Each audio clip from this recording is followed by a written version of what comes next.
Welcome back, traveler.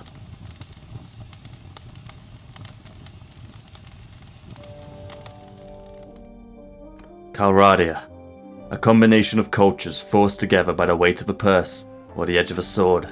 Alliances are crafted and broken, lands are divided and conquered. At the heart, a once great empire of people now fractured, who fight between themselves as their lands shrink to the Khazate horse lords from the east. In the south are the Azuri lands, a vastly different cultured people who enrich Calradia with their exotic trade. Do not mistake their ambition for trade for their desire to expand. Batannians, the forest and mountain dwellers in the northwest, squeezed from all sides by the dinner table allies. Their hostility grows as their lands are treated with little respect. The Western Valandians, an established, prudent people, with modern ideas bigger than their borders. And finally, the Sturgian hunters of the north, a lesser nation of fur traders they used to say. Now, they are as solid as the steel of their axe heads, the same axe heads which are coming crashing down into the naive Valandians. The war between Valandia and Sturgia has claimed many lives and rewarded much glory. A great battle, known perhaps to you as the Battle on the Doorstep. A concluded fight between the two nations which finally saw the lines drawn on the maps of Valandia shrink, and with it the Sturgians' territories grew. Once this great battle was won, the Northmen had their eyes set on the ripe, unguarded lands of North Valandia. This tale begins as the Sturgian forces were gathering at Neviant's castle, a castle recently awarded to Gorgi for his deeds at leading the infantry on the Battle of the Doorstep to victory. However, this castle was more of a burden than a reward. It was unmanned and the local villagers were raided regularly. The castle stores were empty and the walls were in ill repair.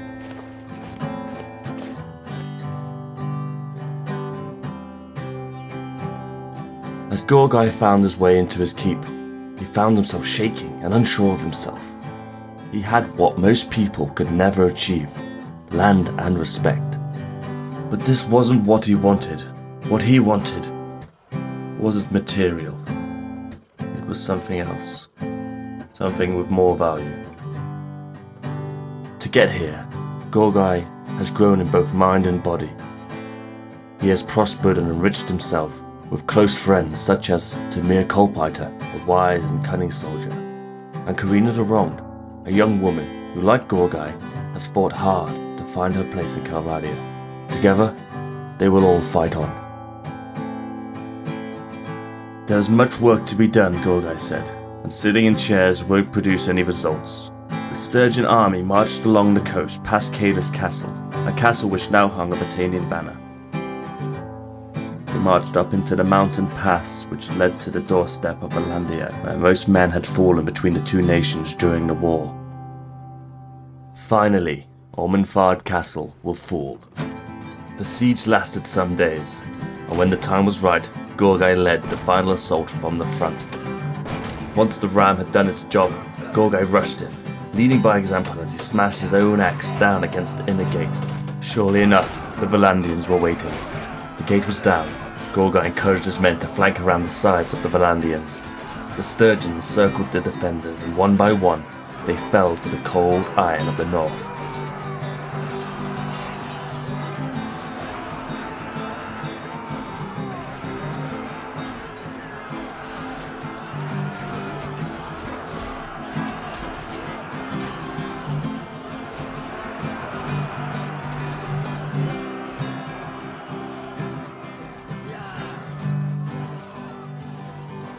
Once in, they swarmed the castle.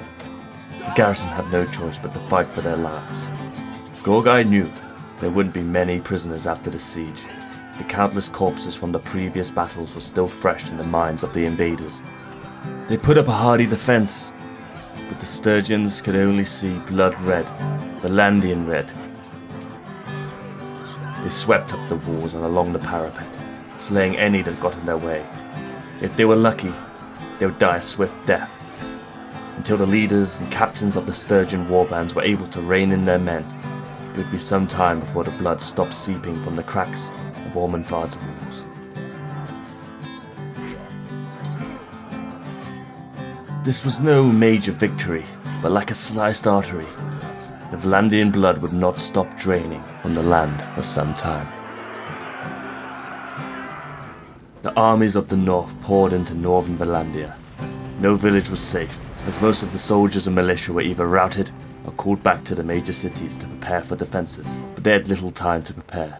Although winter, the Sturgians never halted their advance. Revolt was the next target of the Northmen.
As all rivers rise in winter, the strength of the Sturgian current was too much for the Valandians. The city of Revolt had fallen. The rest of the territory to the west was cut off and weakened, ready for the taking. But before they pushed west, they had one more goal, setting their eyes on a grander prize. With their plunder of supplies from Revolt, they should continue on. Overambitious, some lords said at court, but Gorgi would encourage them otherwise.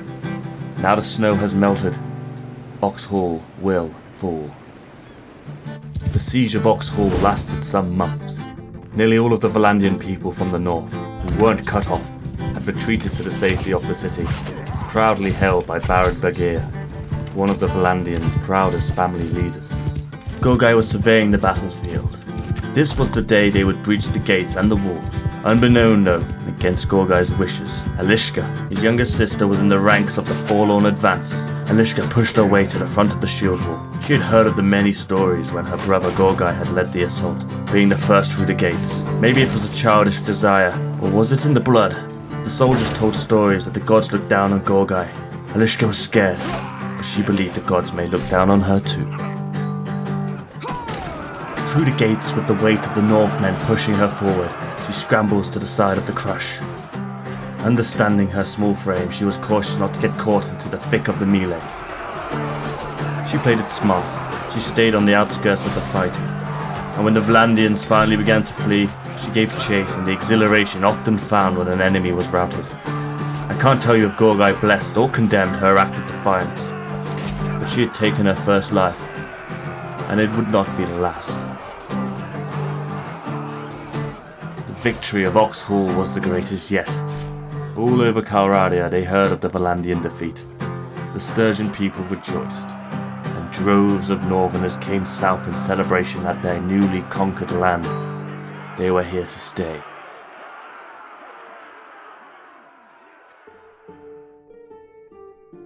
Winter, 1091. Batannian declares war on Sturgia. There is still speculation as to why Batannian started the war with Sturgia. Some say it's because the king Ragnvad had got too greedy. Others say the Batannians were greedy themselves and wanted more. Some traders may even try and tell you they were jealous of the continuous stories of victory and glory heard from every tavern from where they drink ale to where they sip wine, from east to west. I can't tell you how it started, but I can tell you about Gorgi. He was the first to clash weapons with High King Caladog. This first skirmish was a complete accident. Both forces were travelling double time in the snow. Before they knew it, they were locked in combat, tooth and nail, which turned the snow beneath their feet red.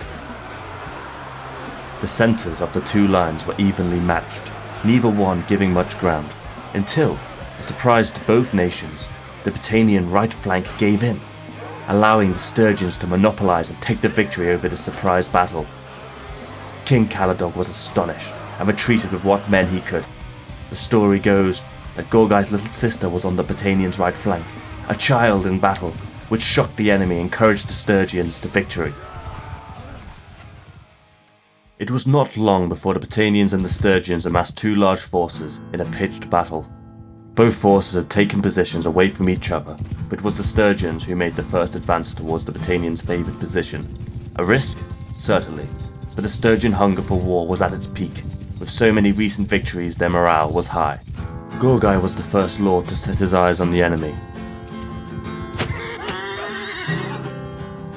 The Batannian intent was clear, eager for a bloody battle. If they wanted a fight, we'll give them one. The battle started like most, a skirmish with an exchange of arrows as they closed in. The notorious Sturgian shield wall was formed on the move, not as effective, but they had to close the gap to the famous Batannian archers, equal to none. The Sturgians charged into the ranks of their foe, staggered and less effective than Gorgi would have liked, but the tenacity of the northern warriors made up for it.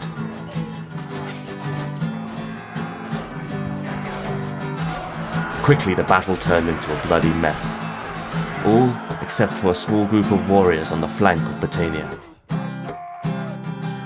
It was Gorgi's own warband. They had formed on the flank of the Batannian mass, attempting to hack their way in.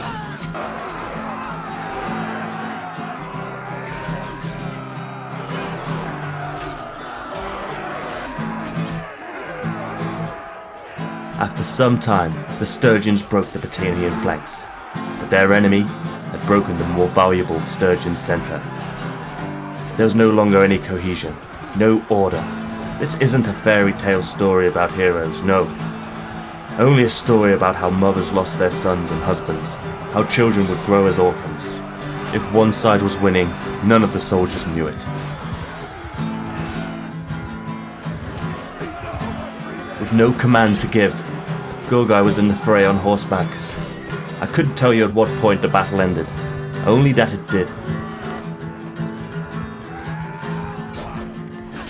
As muscles wearied and adrenaline depleted, the colour of green became more common among the bodies on the ground. The gossip in taverns and towns would tell you this was a victory. Gorgi saw it for what it was, a rallying call for both Sturgia and Batannia. This battle was an echo of what was to come.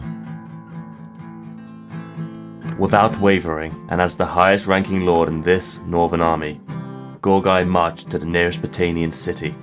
Gorgi sent riders to every friendly settlement within a week's ride. He had no intention of celebrating a battle over a field for cattle.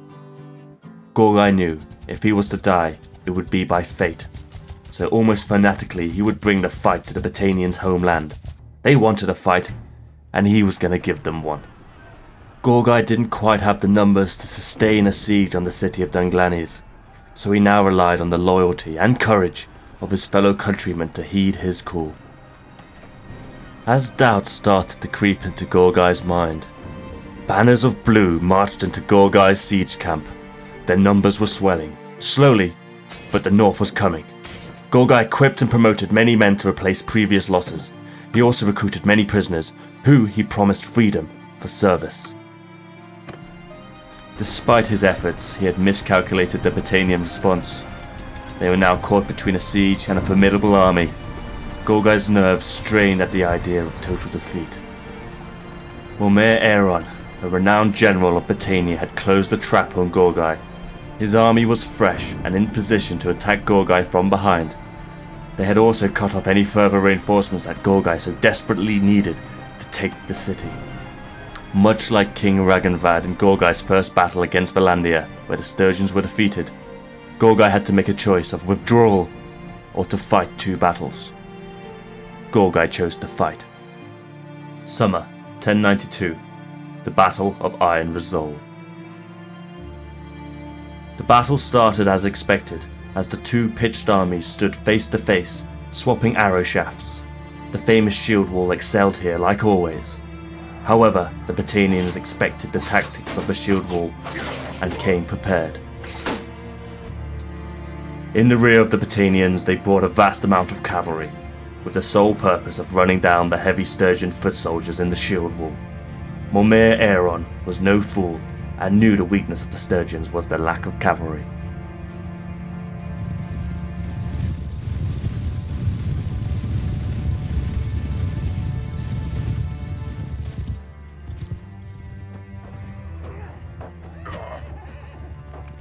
It was too late to stray from their plan now. The Northerners had no choice but to remain as a shield wall as the oncoming danger approached. They had to hold their ground. They had to hold an iron resolve. When the time was right, Gorgi gave the order. Charge!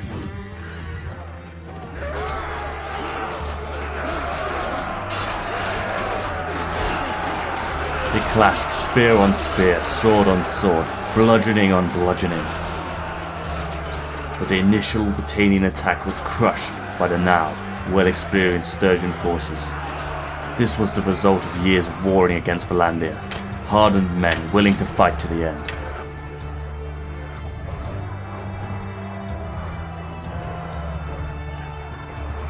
But this was somewhat a ruse. The Batannian cavalry was using this time to strike at the flanks of the Sturgians and any exposed fighters who strayed too far from the centre. The battle was chaos, but Gorgi seized his wits and called for a mass reformation before any second wave of Batannian infantry reached them. Infantry front, archers in the rear, and what cavalry they had on the right-hand side. It appeared to be working. All the men followed the orders despite the chaos. Did they have a choice? Maybe not. They formed just in time as the fresh, second wave came screaming into the melee.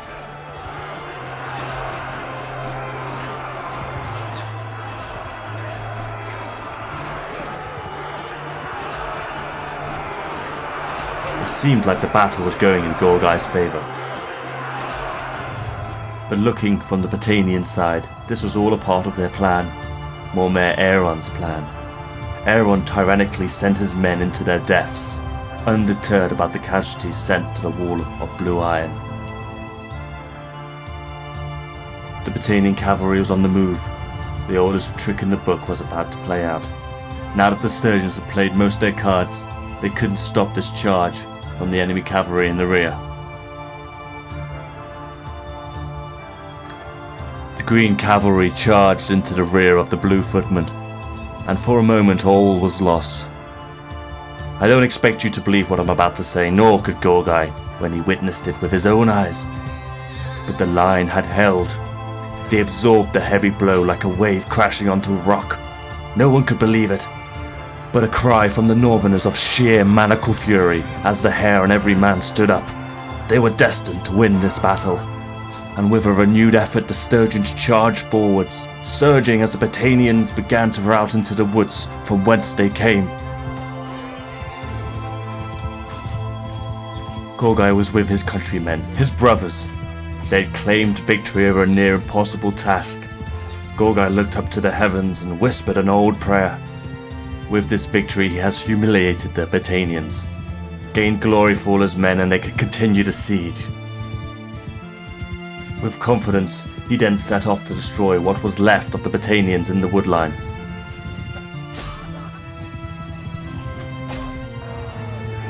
It was a day to give yourself over to fate, Gorgi thought. And fate surely came for Gorgi. Gorgi's horse got stuck on a tree. Quickly he became surrounded. Swinging his weapon, he had to get out of here.